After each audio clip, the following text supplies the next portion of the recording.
From the rise of towering leaders in distant lands to iron birds crossing the skies and cities shaken by great fires, the verses of Nostradamus have long been interpreted as shadows of events that later unfolded in history. Many believe his writings foresaw the ascent of figures like Napoleon Bonaparte and Adolf Hitler, the devastation of the Great Fire of London, and even the dawn of air travel and modern warfare centuries before they became reality. But among the quatrains most often connected to our present era, some readers claim his warnings about the year 2026 carry an even darker tone. Some interpreters say the verses seem to speak not of machines or political figures, but of the web of alliances and rivalries that define our world today.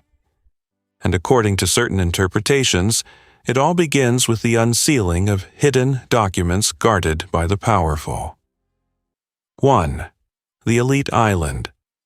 In one translated passage attributed to Nostradamus, he describes a man who, through letters cast into the invisible web, spreads whispers across nations. When truth fails him, he invents tales. Yet one false story, he writes, will conceal a far greater secret that is real. Another quatrain speaks of a shadowed brotherhood, who will seize the one who uncovers too much. The prophet describes this captive being taken to a distant island masked by beauty, a shore of palms and bright waters, hiding chains beneath the sun. The island, he warns, will be a place where influential figures quietly shape the course of kingdoms while the world remains unaware. To many modern readers, this imagery feels eerily aligned with recent headlines. As court records connected to Jeffrey Epstein continue to circulate online, public discussion has intensified around newly unsealed documents and the names they contain. The Internet has drawn parallels between these real-world revelations and Nostradamus's centuries-old warnings about hidden elites and secret gatherings on distant shores. Adding fuel to speculation, the name of Matt Groening has appeared in public discussions related to Epstein's flight logs, while references to Stephen Hawking have resurfaced in viral conversations. Although no proven wrongdoing has been established in many of these online claims, conspiracy theorists argue that Nostradamus foresaw a time when artists, scientists, and influential figures would be entangled in scandals tied to powerful circles operating behind closed doors. Whether coincidence or interpretation shaped by hindsight, believers insist that Nostradamus warned centuries ago that uncovering the secrets of the elite is never simple, and never without cost. 2. Alliance of Shadows. Another prophecy often attributed to Nostradamus speaks not of open conquest, but of a hidden web of alliances rising from the east. A coalition bound not by borders, but by shared hostility and strategic coordination. In one of his darker quatrains, he described a powerful nation that would not always strike directly, but would extend its reach through allied hands, creating what he called a ring of fire encircling its adversaries. He wrote of forces positioned in multiple directions and along the seas, ready to move at a single signal.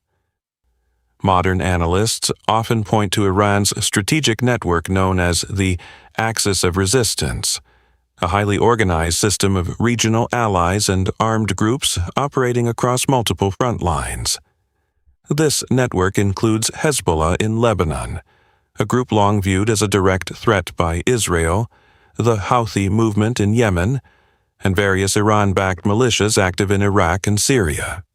These groups are trained, funded, and equipped with advanced weaponry.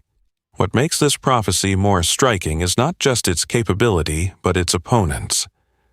Nostradamus hinted at another alignment, a Western-backed stronghold joined with regional kingdoms, shielded by iron and fire from across the sea. Analysts today see parallels with Israel, supported by the United States, alongside several Arab governments that have quietly or openly shifted toward strategic cooperation. The prophecy did not name these nations directly.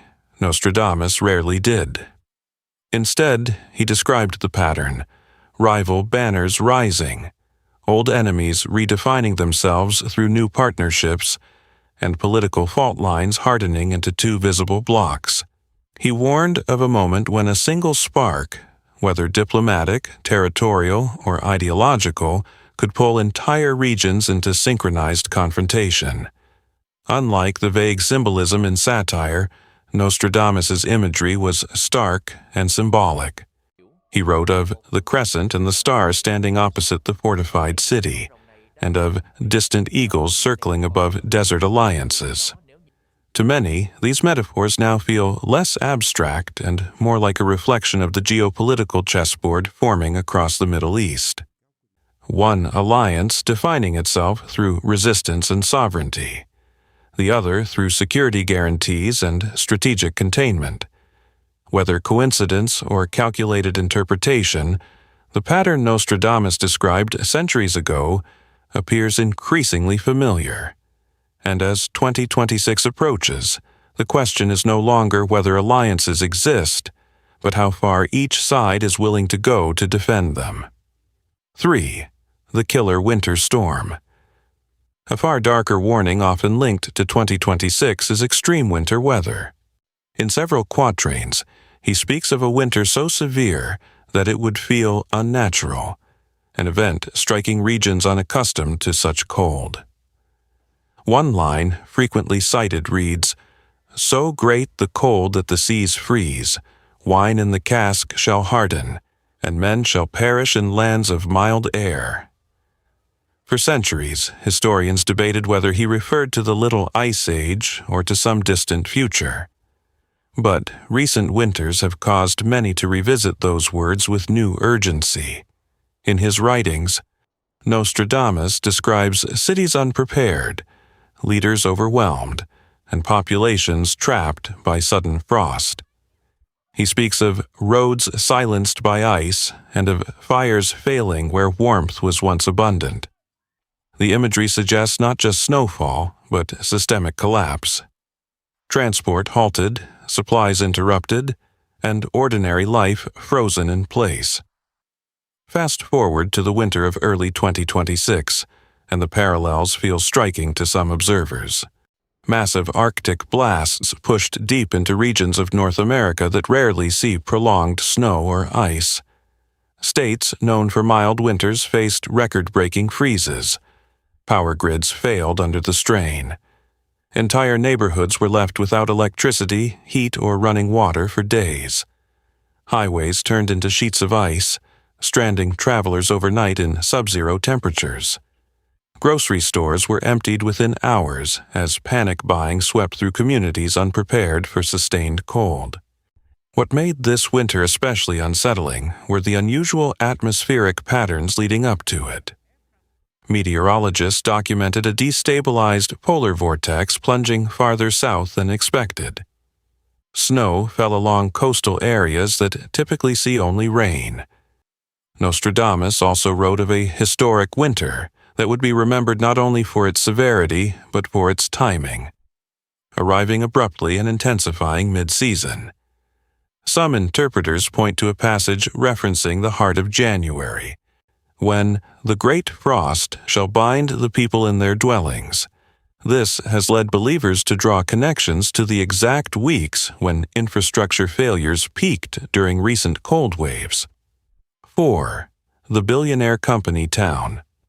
In the writings attributed to Nostradamus, there is a passage that many now revisit with renewed unease. Interpreters of his quatrains point to a vision describing a future age when great lords of commerce would build shining domains upon empty lands, drawing entire families into cities ruled not by kings, but by wealth itself. The prophecy speaks of a time when power would not sit in a palace, but inside corporations, when those who command industry would shape laws, homes, and daily life according to their own design. According to modern readings of his verses, Nostradamus foresaw a perfectly ordered town rising from open ground. Clean, efficient, newly built, and entirely controlled by a single powerful enterprise. The leader of this domain would appear generous, even charismatic. He would provide homes to his workers, speak casually among them, and present himself as a benefactor. Yet, beneath this surface, the prophecy hints at hidden ambitions. The ruler of this corporate realm would conceal grand and dangerous technologies, using the town not merely as a community, but as a shield for greater power. One interpretation suggests that this figure would challenge governments themselves, operating with a confidence that borders on defiance. While ordinary citizens go about their office routines and daily tasks, unaware of the larger game unfolding around them, the true purpose of the enterprise remains veiled. Now, as 2026 approaches, many observers believe these centuries-old words feel strikingly relevant.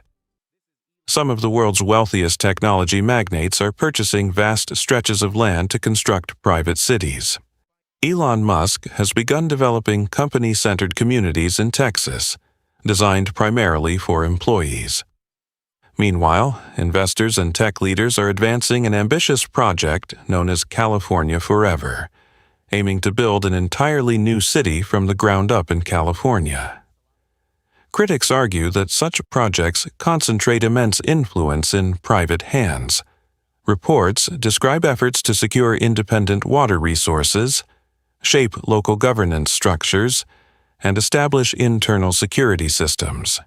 Some fear that when one corporation provides your home, your workplace, your marketplace, and even your security, independence may quietly erode. Those who study Nostradamus claim that his warning was not about architecture, but authority. Not about innovation, but control. His verses caution against placing too much trust in powerful figures who promise comfort and order within walls they alone command. Centuries ago, he described an age when wealth would rival kingdoms. Today, many wonder whether that age has arrived. 5. The God-particle equation. Another astonishing prediction is linked to the math of the universe. In the 16th century, long before modern physics had language for atoms or particles, Nostradamus wrote a series of quatrains that many today connect to humanity's attempt to decode the structure of the universe.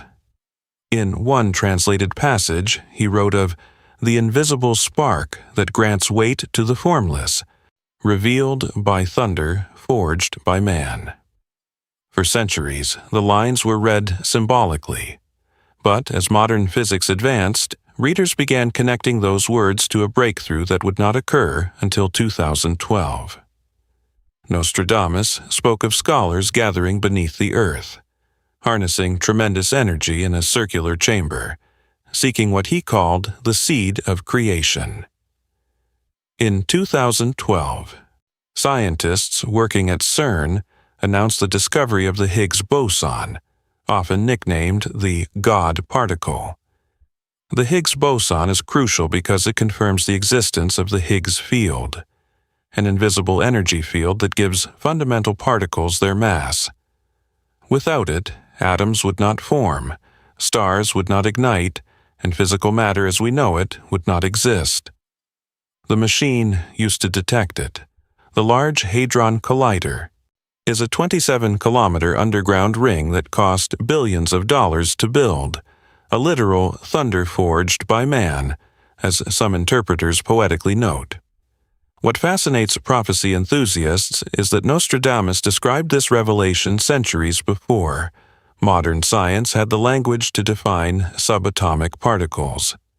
His imagery of hidden weight, invisible force, and revelation through engineered lightning feels strikingly aligned with particle collisions inside a massive accelerator. To strengthen this connection, Dr. Alain Moreau, a theoretical physicist interviewed in Paris, offered a grounded scientific perspective. The Higgs boson was not a random discovery. It was predicted mathematically in the 1960s. When CERN confirmed it in 2012, it validated decades of theory. If someone centuries ago described an invisible field giving matter its mass, it would indeed sound extraordinary. But we must remember that poetic language can sometimes resemble scientific ideas without being literal predictions. Dr. Moreau explains that the Higgs mechanism arises from symmetry breaking in quantum field theory. Particles acquire mass by interacting with the Higgs field, much like an object moving through a thick medium experiences resistance. The boson itself is simply the measurable excitation of that field. Still, the parallels remain intriguing. Nostradamus wrote of knowledge unfolding in an age of iron and fire, when humanity would unlock forces once attributed only to the divine. In 2026, as particle physics continues to probe deeper into dark matter and quantum mechanics, many still revisit those centuries-old lines. Whether coincidence, poetic metaphor, or astonishing foresight, the prophecy and the physics now sit side by side, a Renaissance mystic's cryptic verse and one of the greatest scientific achievements of the modern era. 6. The doomed deep-sea submarine. An even more chilling warning is a passage many now connect to a deep-sea submarine disaster. In one of his lesser-known quatrains, Nostradamus wrote of great men of wealth descending into the dark abyss, confined within iron walls, where breath shall fail beneath the crushing waters. For generations, readers struggled to understand what this meant. In the 16th century, there were no submarines, no deep-sea expeditions, no vessels capable of reaching the ocean's darkest depths. Yet the imagery was unmistakable. Powerful individuals, sealed inside a small mechanical craft, sinking into dangerous waters far below what was safe. Nostradamus described a journey not of necessity, but of ambition, a quest driven by curiosity and pride. He spoke of a narrow chamber beneath the sea, where light turns red and hope grows thin. Some scholars now interpret that line as an eerie reference to emergency warning systems, flashing red signals in a failing vessel, oxygen running dangerously low, and passengers trapped far beneath the surface with no immediate rescue possible. Fast forward to recent years, and the world witnessed the tragic implosion of the OceanGate Titan submersible. Wealthy passengers paid vast sums to descend nearly 4,000 meters to view the wreck of the RMS Titanic. The vessel was small, experimental, and operated with unconventional controls, including a modified video game-style controller. Concerns had been raised about safety testing, yet the journey proceeded. Deep beneath the Atlantic, something went terribly wrong. Communication was lost. Oxygen estimates were calculated. The world waited anxiously as search crews raced against time. Ultimately, investigators concluded that the submersible suffered a catastrophic implosion under immense pressure. Many revisited Nostradamus's words and were struck by the parallels. Affluent explorers, a confined craft, the unforgiving depth of the ocean, and the sudden loss of life beneath crushing waters. The prophecy did not name a submarine, nor a specific vessel, but its imagery feels disturbingly aligned with what unfolded. Claire Martin, a maritime tour operator from Marseille, shared her reaction after hearing the prophecy discussed in the news. "I never paid much attention to Nostradamus before," she admitted. "But when I read the lines about wealthy men sealed in iron beneath the sea, it gave me chills. It sounded exactly like what happened, the small space, the depth, the risk. It felt less like coincidence and more like a warning that ambition can sometimes outrun wisdom." 7. The AI baby translator. In the 16th century, long before electricity, long before smartphones, long before artificial intelligence, Nostradamus wrote of a time when human voices would be interpreted by unseen forces. One particular passage has drawn renewed attention in 2026. In it, he describes an age when The cries of the youngest shall be understood by engines of metal and mind. At the time, such words sounded poetic, even symbolic. But today, many believe they were startlingly literal. AI is everywhere in 2026. Yet, centuries ago, and Nostradamus seemed to foresee a device that would listen to the sounds of infants and reveal their meaning. The prophecy speaks of a mechanism that transforms distress into language, turning cries into clear words so that caretakers may respond. The child shall speak without speech, and the mother shall hear without confusion. In modern terms, that sounds exactly like what technology companies are now producing. Back in the past, no one could have imagined a machine capable of translating a baby's cry. But now, AI-powered baby translator apps can be downloaded instantly. These systems have analyzed millions of recorded infant cries. Using advanced pattern recognition, they claim to determine whether a baby is hungry, tired, uncomfortable, or in pain. What once sounded like mystic poetry now sits inside smartphones across the world. Several mothers have begun sharing their experiences. Lan, a homemaker from California, said, "The first time I used the app, it told me my son was overtired. I thought it was just random, but when I followed the advice, he calmed down within minutes. It felt almost unreal."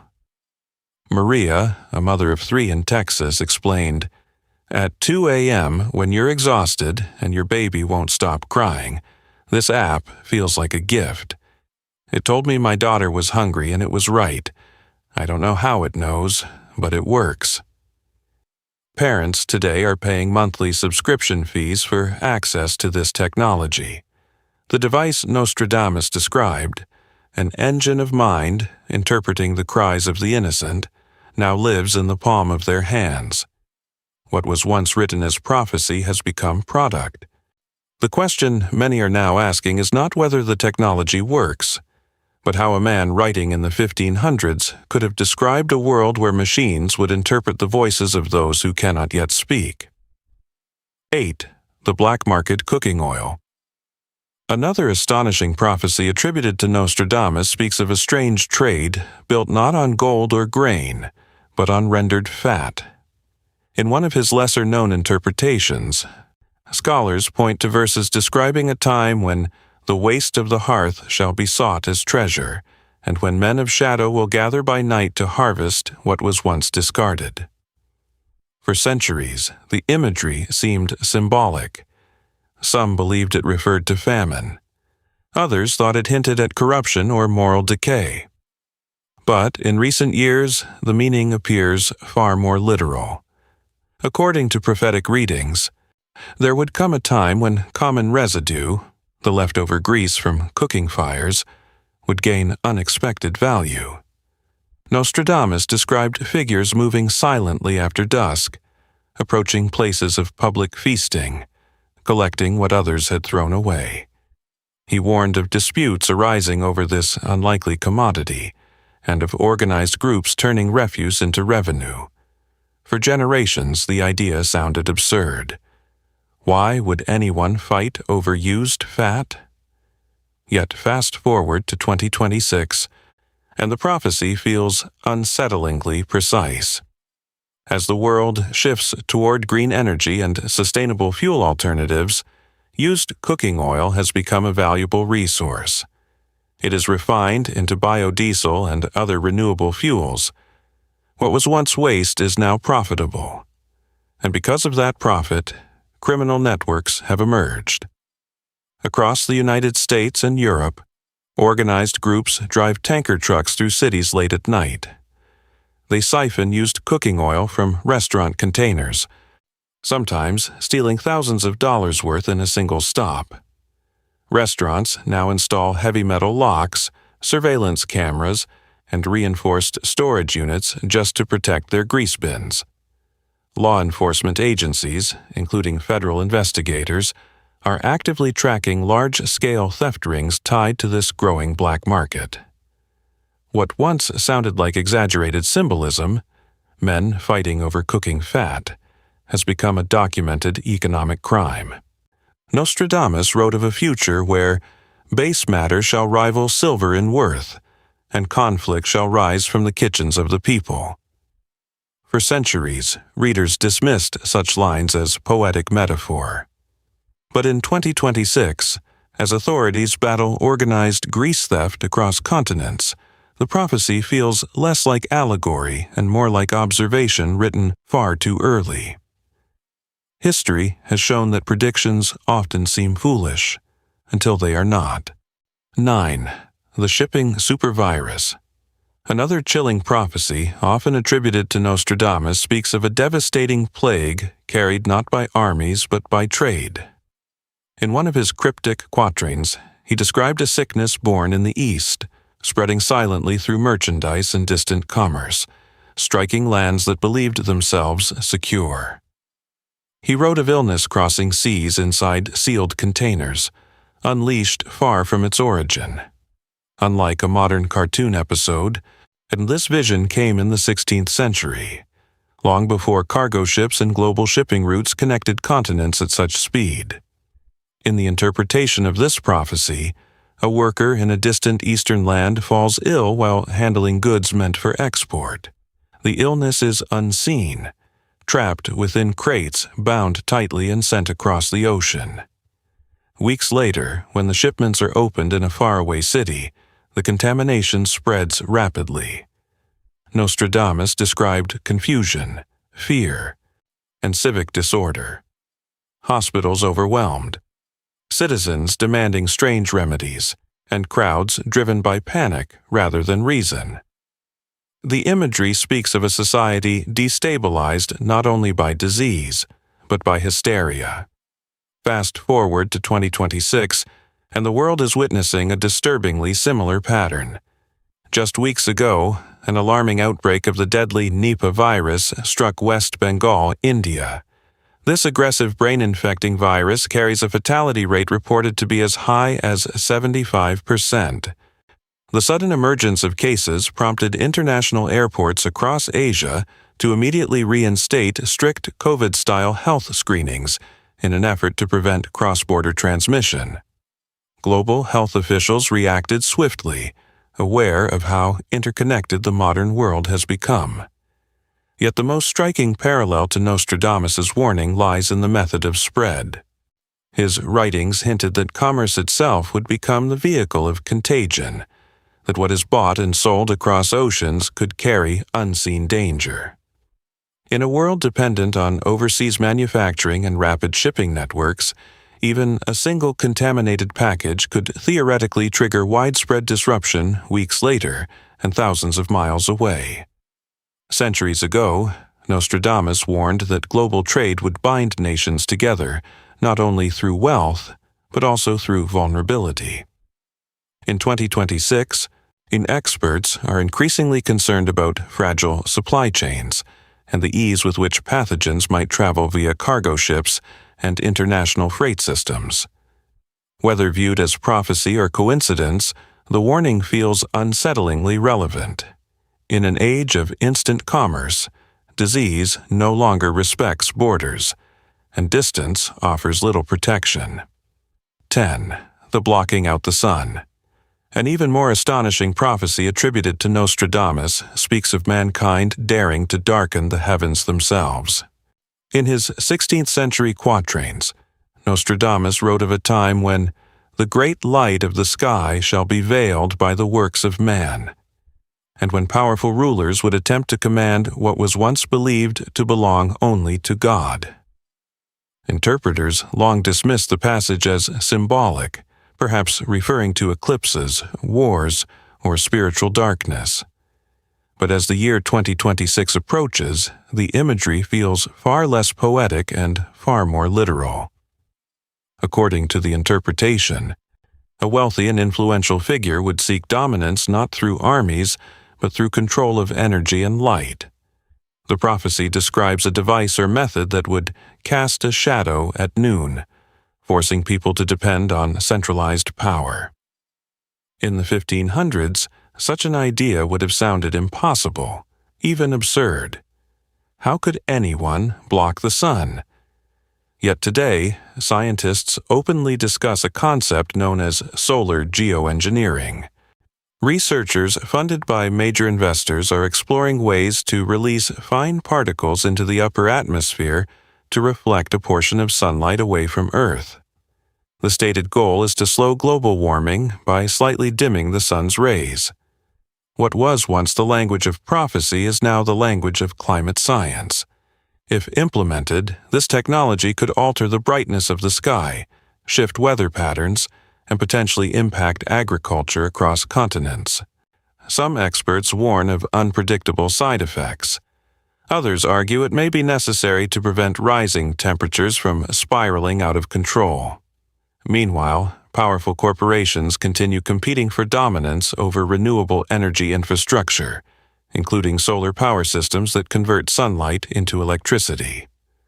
For centuries, the notion that human hands could interfere with the sun would have seemed like myth. In Nostradamus's time, it would have bordered on blasphemy. But in 2026, the technology to dim sunlight is no longer fantasy. It is under serious discussion. Was the French seer describing metaphorical darkness, or a future where humanity literally experiments with the sky? Share your thoughts below. And if you are fascinated by how centuries-old prophecies appear to echo modern technology, follow along for the next exploration.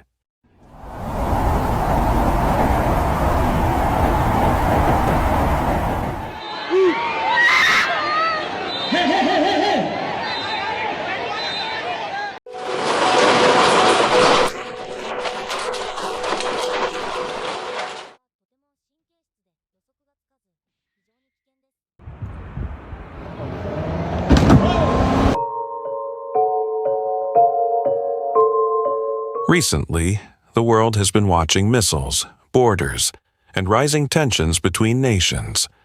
War has become a headline we scroll past every morning. But what happened in the United States just minutes ago felt different. There were no sirens of rockets, no foreign threat crossing the horizon, and yet the sky changed. The ground shook, the foundation gave way, the creatures disappeared, and millions paused at the exact same time. Each event has its own scientific explanation, yet together, they paint a picture of a nation under visible strain.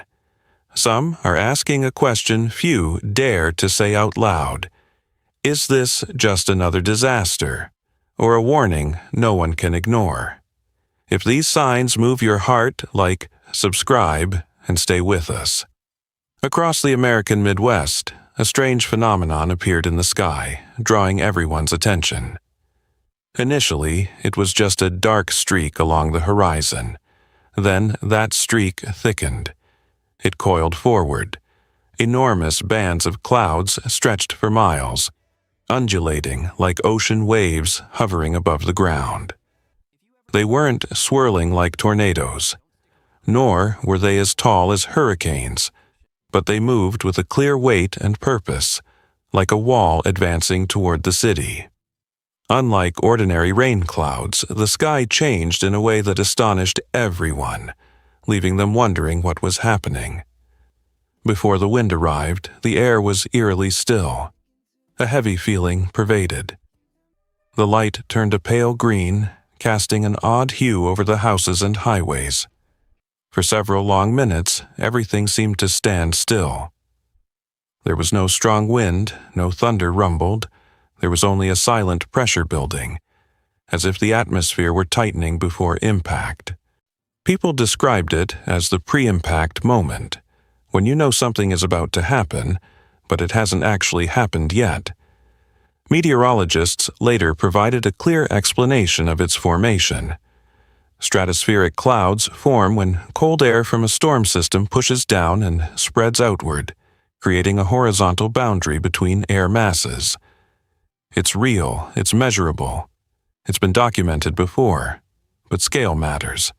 And this cloud was enormous, dense, layered, and perfectly shaped. It was like a giant curtain being pulled across the sky. Science has described the mechanism of its formation, but that still hasn't completely dispelled the unease. For some observers, those images held a deeper meaning. Luke 21:25 says, "There will be signs in the sun, the moon, and the stars." This verse doesn't assert that every unusual celestial phenomenon is prophetic. Instead, it reminds believers that the sky often serves as a visible sign of change. In biblical language, changes in the sky symbolize times when stability is questioned and attention is turned upwards. Then the ground began to tremble.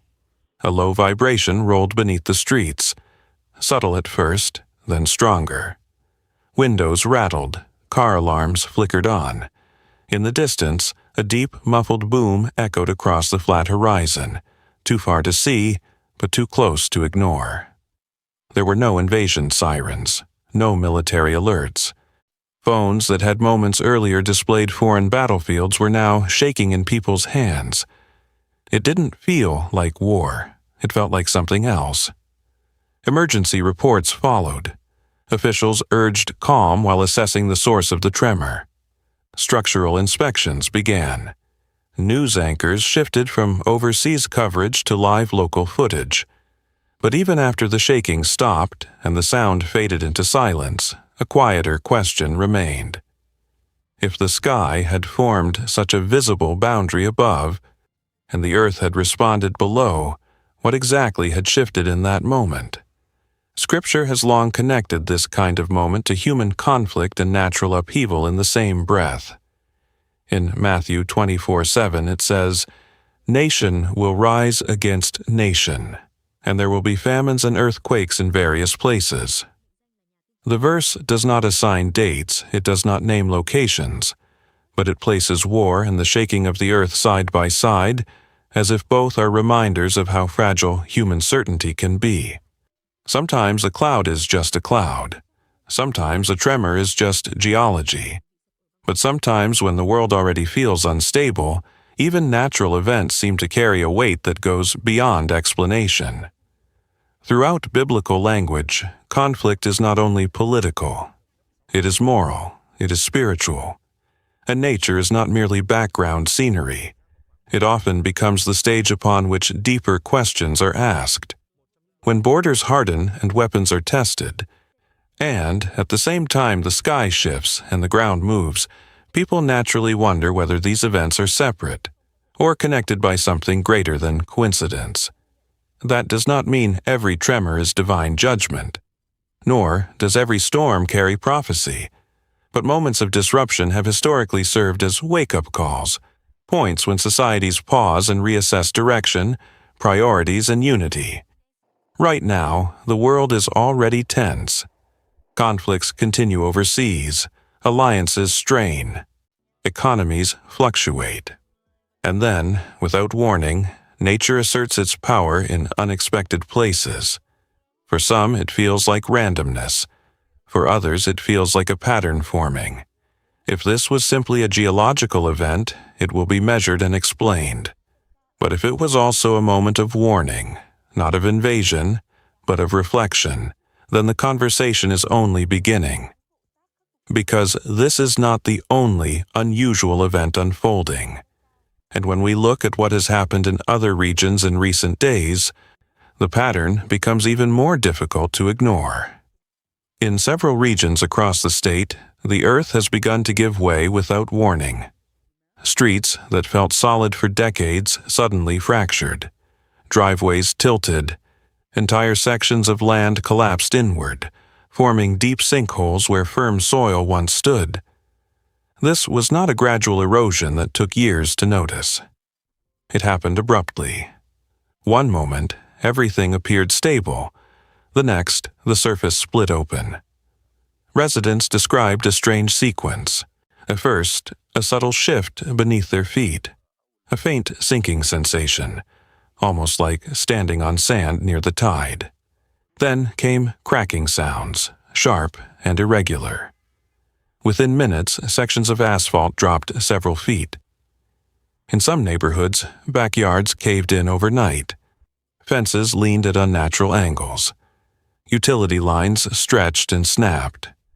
What had always felt dependable suddenly seemed fragile. Geologists point to known causes: prolonged drought weakening underground layers, or shifting groundwater levels, unstable sediment beneath developed areas. California's terrain is complex, and subsurface voids can form when water recedes or soil compacts unevenly. It is measurable, it is explainable. But scale and timing matter. When multiple collapses occur in close succession, anxiety grows faster than reassurance. For many observers, the imagery carries symbolic weight. In the Old Testament, unstable ground often represented moral or spiritual instability. Psalm 82:5 declares, "All the foundations of the earth are shaken." The verse speaks poetically, yet its imagery is striking. Foundations shifting when justice falters and balance is lost. Similarly, in Isaiah 24:19 it says, "The earth is broken up, the earth is split asunder, the earth is violently shaken." These passages do not predict specific sinkholes in modern cities, but they use the language of collapsing ground to describe moments when order feels disrupted. Throughout the Old Testament, land is more than geography. It reflects covenant, consequence, and condition. When the ground cracks in Scripture, it often symbolizes deeper fractures, divisions within communities, departures from stability, or the weight of collective choices. That does not mean every geological event carries judgment. It does mean that physical instability has long been used as a mirror for human instability. So, the question becomes layered. Are these sinkholes simply the result of environmental stress and urban expansion? Or do they resonate because they mirror a broader sense that foundations, political, economic, moral, feel less secure than before? And perhaps the deeper question is timing. In a period already marked by global conflict, uneasy alliances, and unusual natural phenomena, why does the Earth itself now appear to lose its firmness? If ground can suddenly open beneath our feet, what else might be forming beneath the surface, unseen but ready to emerge? Be aware, because what is now being observed in Yellowstone raises a different kind of unease. Inside Yellowstone National Park, a place long known for predictable geothermal rhythms, something subtle but unsettling has begun to change. The geysers, especially those famous for their near-clockwork eruptions, are no longer following their usual schedules. Some have erupted earlier than expected. Others have delayed for hours beyond historical averages. A few have pulsed in irregular bursts, breaking patterns that have been tracked and documented for decades. At first glance, such variation may seem minor. Geysers are dynamic systems, influenced by underground pressure, shifting mineral deposits, and seismic microactivity. Scientists carefully monitor temperature, pressure, and underground water flow. Fluctuations are measurable. Adjustments happen. Now Yellowstone has always been alive beneath the surface. But timing matters. When eruptions that were once considered relatively predictable begin to vary repeatedly within short periods, it captures attention. Rangers have noted increased hydrothermal activity in certain areas. Small vents steaming longer than usual, subtle ground warmth spreading into nearby soil. None of it confirms catastrophe. None of it signals immediate danger. Yet together, the deviations form a pattern difficult to ignore. More unsettling to visitors, however, has been something quieter. Reports have surfaced that certain wildlife sightings have declined in areas once filled with movement. Herds of bison appear less concentrated in specific valleys. Elk trails that were commonly active now seem sparse. Even smaller animals, birds that typically gather near thermal basins, appear less visible. Migration is natural. seasonal shifts occur. But when geothermal timing changes and animal behavior shifts at once, speculation grows. Biologists caution against dramatic conclusions. Wildlife movement can result from subtle habitat changes, temperature variations, food availability, or human presence. Yellowstone's ecosystem is complex and adaptive. Still, across cultures and centuries, unusual animal movement has often stirred human imagination. In the Old Testament, the behavior of the natural world frequently symbolized deeper shifts. Jeremiah 4:24-25 describes a vision where the mountains trembled and all the birds of the air fled. The imagery conveys disruption, not only geological, but moral and societal. Similarly, in Joel 2:30, it speaks of wonders in the heavens and on the earth. These passages are poetic and prophetic, not geological forecasts. Yet they connect earth, sky, and living creatures within the same moment of change. Yellowstone has always represented power beneath calm beauty, a reminder that enormous forces operate below a thin crust of stability. The park sits atop one of the largest volcanic systems in North America. That fact alone gives every irregularity emotional weight, even when data remains within normal scientific ranges. So the question becomes layered once again. Are these timing shifts simply part of Yellowstone's natural variability? Are the animals adjusting to subtle environmental cues invisible to casual observers? Or do such simultaneous changes resonate because they mirror a broader global sense of instability, political, environmental, spiritual? No official report suggests impending eruption. No authority has declared unusual danger. And yet, when geysers hesitate or surge beyond expectation, and when valleys grow quieter than memory recalls, the human mind cannot help but search for meaning. If the earth beneath Yellowstone is adjusting its rhythm, and the creatures that roam its plains are responding in ways we do not yet fully understand, what might that reveal about the delicate balance we rely upon? And if timing itself begins to shift in one of the most closely watched landscapes in America, what other changes, subtle, gradual, or sudden, might still be unfolding just beyond our notice? Along stretches of shoreline in Florida, residents have woken to an unsettling sight. Fish lie scattered across the sand. Small sharks, rays, and countless smaller marine species drift lifeless in shallow water. The tide carries them in quietly, wave after wave, until entire sections of beach are lined with silver bodies reflecting the sun. This is not the result of a storm surge or oil spill. There was no dramatic weather event the night before. Instead, marine biologists point to a more invisible force, unusually high sea temperatures combined with abnormally low oxygen levels in the water. When ocean water grows too warm, it holds less dissolved oxygen. At the same time, heat can accelerate algal blooms that further deplete oxygen as they decay. The result is what scientists call hypoxia, a condition where marine life can no longer breathe.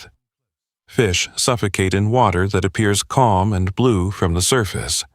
Larger species attempt to flee toward cooler, deeper zones.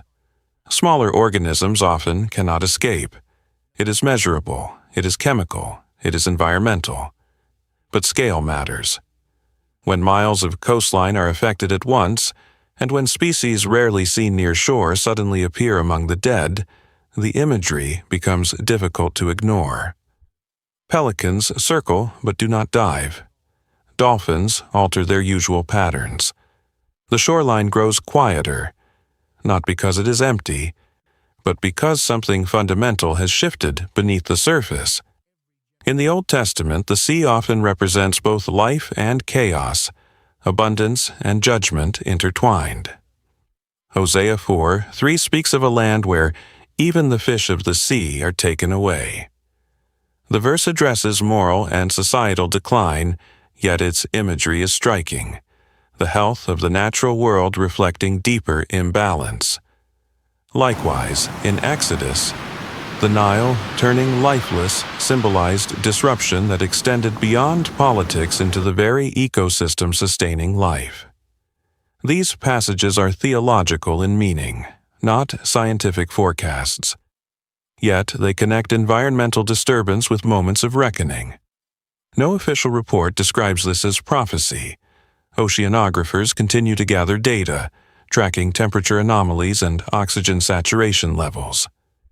Climate variability, current patterns, and regional heat waves offer measurable explanations.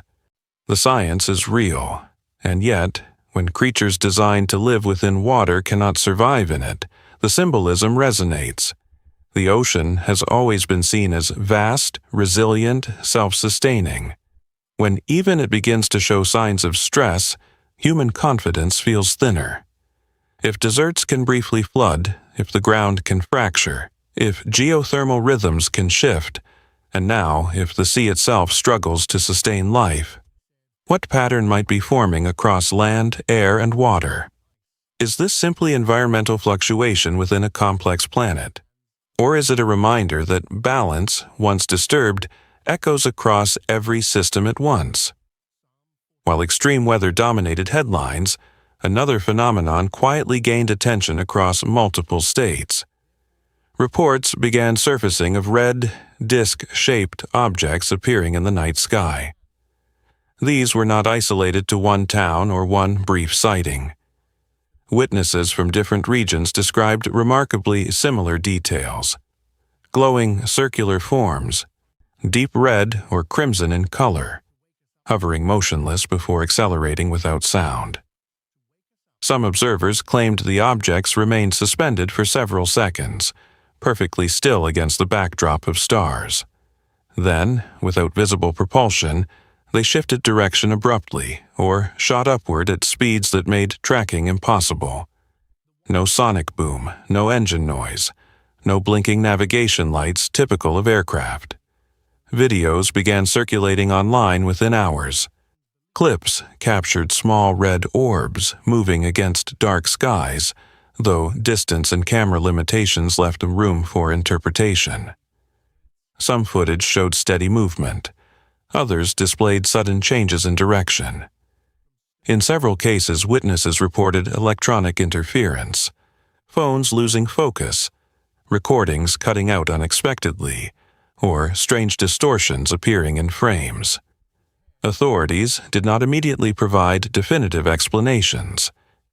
In situations involving aerial phenomena, investigations often take time, and many sightings ultimately receive conventional interpretations. Drones, atmospheric reflections, military exercises, optical illusions. Yet in this case, the rapid spread of reports across state lines amplified public attention. Context matters. The skies were already active with violent storms, lightning outbreaks, and massive cloud formations. Against that backdrop, reports of silent red disks felt like another layer added to an already unsettled atmosphere. Even if each sighting has a rational explanation, the clustering of unusual sky events within a short time frame fueled speculation. Psychologically, humans interpret patterns instinctively. When the sky becomes a stage for multiple dramatic displays, tornado funnels, rolling cloud walls, and now glowing red objects, perception shifts from isolated curiosity to broader concern. It is important to remain grounded. Many unidentified aerial sightings eventually resolve into explainable causes once the data is reviewed. Perspective prevents panic. Yet ignoring public reaction would also miss the point. The impact of these reports lies not only in what the objects were, but in how they were perceived. Questions multiplied quickly. Were these advanced drones, experimental aircraft, atmospheric plasma effects, or simple misidentifications amplified by social media algorithms? No confirmed threat was announced. No emergency alerts followed. Still, The visual similarity described by witnesses across states created momentum in public discourse. When skies become unpredictable, visually, meteorologically, or technologically, uncertainty increases, and uncertainty breeds attention. So let me ask you directly. Do you think these sightings have a simple explanation, or do they deserve deeper investigation? Like this video if you want more analysis. Comment your thoughts below. Subscribe and watch what happens next. When events unfold within a narrow window of time and across multiple regions, the natural question is no longer about isolated causes, but about connection. Patterns are not formed by a single incident. They emerge when separate occurrences align closely enough to create tension in perception. The human mind instinctively searches for structure within disruption, because structure suggests meaning, and meaning offers a sense of orientation in uncertain moments. Science approaches these developments through data, probability, atmospheric models, behavioral studies, and physical mechanisms. Each incident can be examined independently and explained through measurable processes. Weather systems interact with pressure gradients and temperature contrasts. Ice responds to sustained force. Light interacts with surfaces according to predictable optical laws. Marine animals react to food signals and environmental shifts. None of these principles violate known natural laws. Yet the question persists because timing compresses attention. When distinct phenomena appear within days or weeks of one another, they no longer feel scattered. They feel layered. Even when unrelated in cause, proximity creates psychological weight. It becomes less about whether each event is explainable, and more about whether the frequency of intensity is increasing. Modern technology amplifies this perception. Social media accelerates distribution. High-resolution cameras document scenes that decades ago might have gone unseen. Awareness expands faster than analysis. Still, expanded visibility does not automatically negate escalation. Climatologists continue to study whether extreme events are becoming more frequent or simply more observed. Researchers debate variability versus trend. Experts analyze cycles, anomalies, and statistical baselines. The scientific method demands patience and longitudinal data, but public perception operates in real time. It reacts to impact, not decades of charts. The deeper issue may not be fear of catastrophe, but awareness of fragility. Systems once assumed stable reveal conditional stability. Infrastructure relies on environmental predictability. Communities depend on coordinated response. Psychological resilience depends on trust in continuity. When unusual occurrences cluster, even if unrelated, they expose how quickly conditions can change. Coincidence suggests randomness without overarching structure. Pattern suggests progression or direction. Distinguishing between the two requires discipline and restraint. Jumping to conclusions distorts clarity, but dismissing convergence too quickly may overlook emerging trends. There is also a spiritual dimension that some observers cannot ignore. Throughout history, unusual natural or social shifts have prompted reflection about meaning and purpose. Not every convergence signals prophecy. Not every disruption carries symbolic weight. However, moments that prompt collective questioning often reveal something deeper about society's mindset. When large numbers of people pause simultaneously to ask, "Is this normal?" it reflects a shared sense that equilibrium feels different. Perhaps the most important response is balance. Avoid panic, but remain attentive. Respect science, but do not ignore intuition. Examine data carefully, but also acknowledge emotional impact. Stability is rarely absolute. It is maintained through alignment of countless small variables. Whether coincidence or pattern, these events have accomplished one undeniable outcome: They have captured global attention and forced conversation. And now, the responsibility shifts to us. Do we dismiss everything as random noise, or do we track developments carefully and thoughtfully over time? Do we react impulsively, or do we observe with discernment? The second coming already occurred.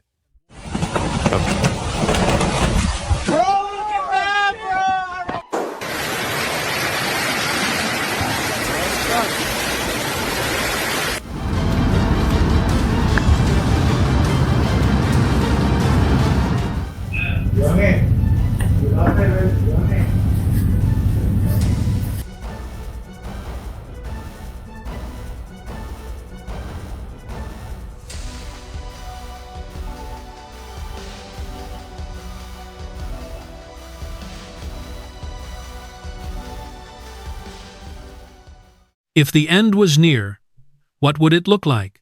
Could it be that the hail was not random weather, but an interruption placed exactly when growth had just begun? Or could it be that the ground itself withdrew its support, opening sinkholes in places once considered safe? While people are still wondering what they mean, animals instinctively avoided the area before any danger was recognized. Objects buried deep beneath desert soil began to surface, and were exposed not by destruction, but by quiet separation. Foundations all seem to be reacting. Besides the constant updates from the media, many Americans' opinion is standing with terrible events, while others' attention shifts to motifs. What do you believe this to be? What if the answer for our big question isn't chaos overnight, but a sequence of signs, unfolding in plain sight, beginning in one nation and echoing across the globe? Before we continue our journey, hit the like and stay with us. It happened in the middle of spring, when winter had already loosened its grip. Trees were budding, fields were turning green. People had packed away coats and begun trusting the season again. Then, without warning, ice began to fall from the sky. There was no dark wall of clouds rolling in, no thunder to signal danger. The air was mild, the light familiar. And then hail struck hard pellets, slamming into roofs, shattering windshields, tearing through early crops, not built to endure cold. Gardens were shredded in minutes. Blossoms that had taken weeks to form were erased in seconds. Spring froze in place. What unsettled people most was the timing. This was not late winter clinging on. It was not a storm drifting out of season. It arrived precisely when the land had begun to open itself again, when growth had resumed, when defenses were down. The sky did not wait for heat or instability. It interrupted renewal. Meteorologists pointed to shifting patterns and unstable air, but explanations did little to calm the unease. Hail in mid-spring doesn't just destroy matter, it shatters belief in familiar order. The frightening thing isn't the falling ice, it's the feeling that once reliable cycles are losing their boundaries. In Scripture, hail is never gentle. It does not nourish. It interrupts. It arrives as a sign that something has crossed a line, that what was assumed to be safe is no longer protected by timing or season. It falls not to destroy everything, but to stop what was moving forward. So let me ask you something. When the sky breaks its pattern, what do you expect next? More storms? More noise? Or do you assume the danger is already over once the ice stops falling? Here's the part worth thinking about. What if the hail wasn't the event, but the signal? Because shortly after the ice cleared, the ground didn't crack or shake, it simply opened. Sinkholes appeared where they were never supposed to form, in places marked safe, solid, and finished. The first sinkhole did not open in a place known for collapse. It appeared in new pavement, reinforced foundations, an area engineers had marked as stable. There had been no heavy rain, no flooding, no warning signs. One moment the surface was whole, the next, it was gone. What followed made the event harder to ignore. A second sinkhole opened days later. Then another. Not scattered. Not random. They formed a straight line beneath the surface, stretching quietly across streets, lots, and open land, as if tracing a path no map had ever recorded. Before officials closed the area, before barriers were set, animals reacted. Dogs refused to walk near the openings, pulling back on leashes and freezing in place. Birds avoided the ground nearby, lifting off suddenly and not returning. Even wildlife, normally indifferent to human spaces, altered their routes, circling wide around the disturbed ground. They did not approach out of curiosity. They kept distance, as if the land itself had become untrustworthy. What unsettled residents most was the silence. There were no tremors, no cracking sounds, no visible movement before each collapse. The ground did not shake, it withdrew.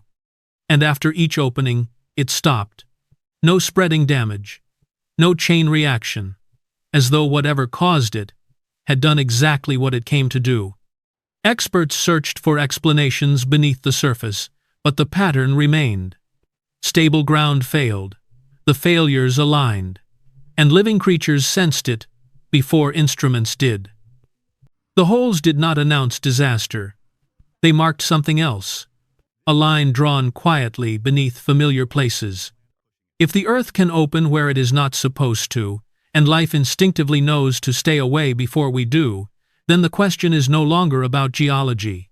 It is about warning, and whether we are still paying attention to the ground beneath our feet before it decides to pull back again. While storms strike cities and silence spreads across wildlife, something else begins to happen quietly, beneath the surface. In the American Southwest, a region long known for ancient ruins and buried history, the ground gave way to a small but troubling discovery. During routine work in a dry desert basin, a weathered wooden container was exposed just beneath hardened soil. It wasn't uncovered by a flood or a collapse. The earth simply opened enough to reveal it. Inside were beads shaped by hand, thin pieces of corroded metal, and scraps of fabric worn down by time. What stood out was not their age, but their order. The items were placed carefully. Nothing was scattered, nothing crushed. This was not debris, left behind by erosion. It looked intentional. It looked. In places like this, artifacts are not unusual. Arrowheads, tools, fragments of pottery surface every year. But this felt different. Objects lost to time are usually broken, displaced, mixed with stone and dust. This was arranged. Hidden. Not forgotten. What unsettled researchers was how untouched it seemed. The desert destroys carelessly. Heat cracks wood. Soil shifts and collapses. Yet this container held its shape, as if it had been set aside with purpose, meant to remain unseen until a later moment. Scripture often describes the earth as more than ground beneath our feet. It speaks of land that remembers, of stones that witness, of things sealed away until an appointed time. The book of Daniel speaks of knowledge being closed and hidden until the time of the end. No one claims this object holds sacred power, but its timing invites pause. As the modern world grows more unstable, violent weather, frozen regions, systems breaking down what lies beneath the surface is beginning to appear, not through destruction, but through exposure. Above ground, force and chaos. Below ground, patience and order. As if the earth has been waiting. This may be nothing more than a personal item from a forgotten culture, placed there generations ago. History is filled with such traces. Yet when the present feels fragile, the past returning feels symbolic. When the surface can no longer hold, what was buried begins to speak. And the question does not go away.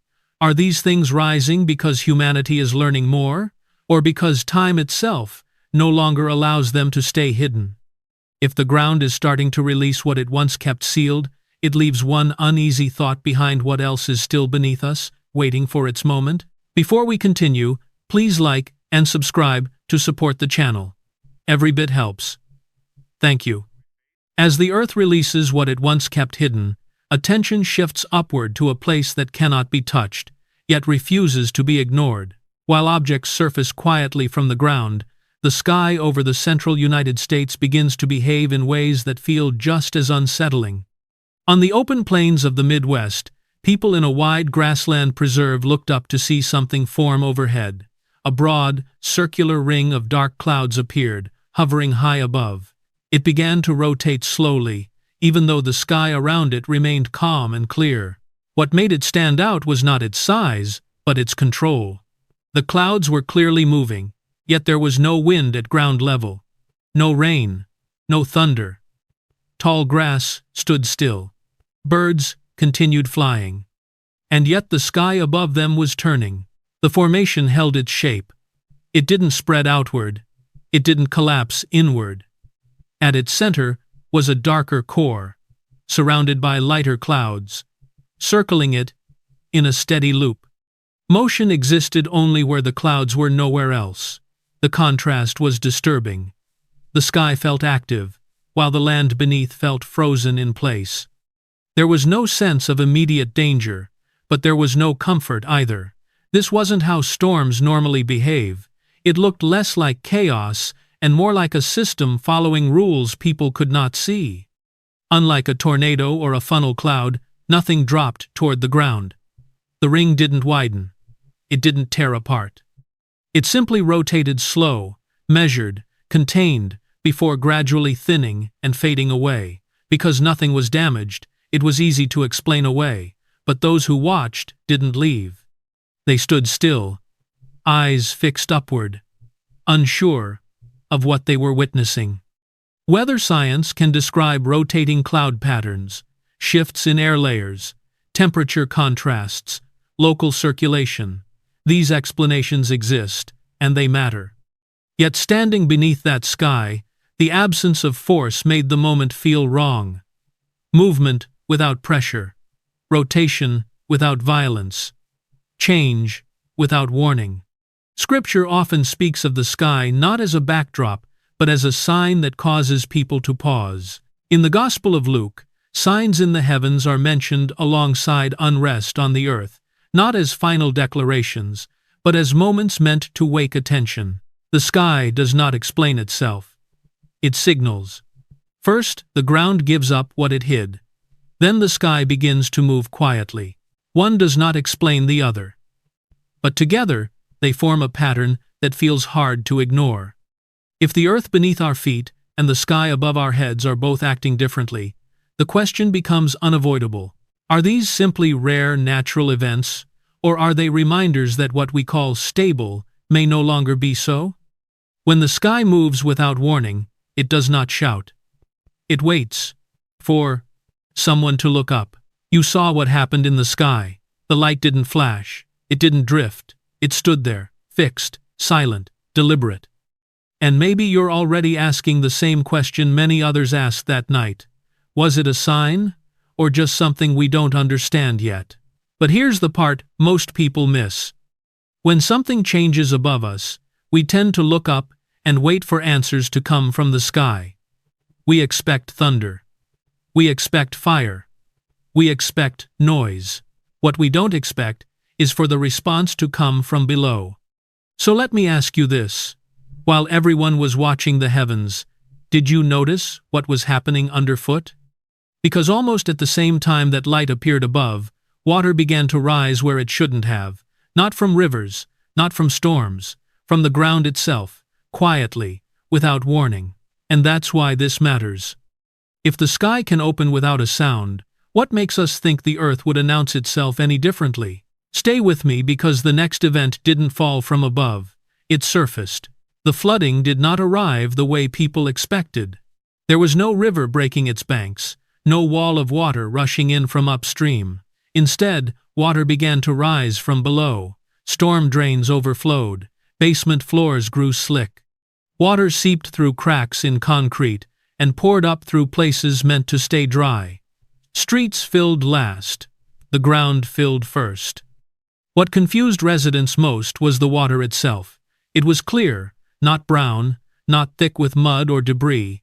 Streetlights reflected cleanly across its surface, giving it an unnatural shine. There was no smell of sewage, no sign of contamination. It did not look like floodwater. It looked misplaced. Then, almost as suddenly as it appeared, it began to withdraw. Within hours, sometimes less, the water receded back into the ground it had come from. It left behind no heavy silt, no ruined landscape, only damp walls, soaked foundations, and unanswered questions. The flood did not linger long enough to be studied. It came, released pressure, and disappeared. Emergency crews searched for broken mains and hidden pipelines, but found no clear source. Rainfall records did not match the volume of water. Rivers nearby remained within normal levels. There was no single point of failure to blame. The event behaved less like a flood and more like the land itself had briefly opened and then closed again.